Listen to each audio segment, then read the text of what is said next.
Zugjon!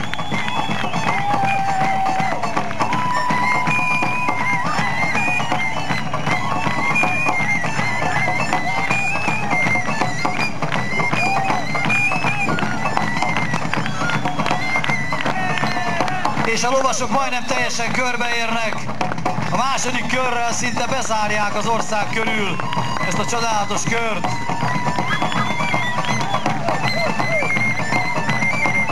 Csikó és édesanyja egy vágtában, öreg és fiatal, és a végén a múltat idézve nagyon fegyelmezetten a harcos kislovakon a puszta, igazi kis csapata. És a második kör is keményen érkezik. Háromszor kerüli meg Magyarországot.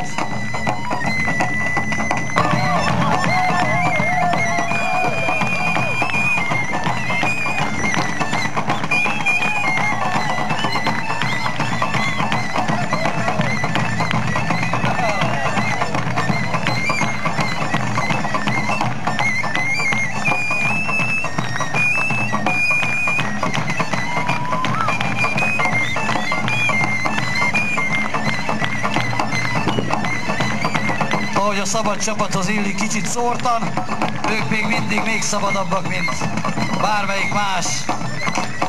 Hadd szóljon, hadd menjen!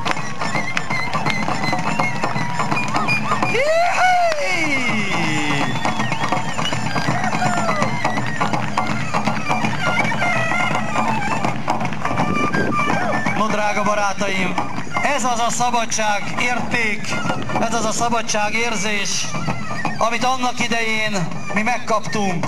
Ez az, amit ha nem is ültünk a lovon, akik itt vagyunk most kívül, de a lelkünk vágtatott velük egy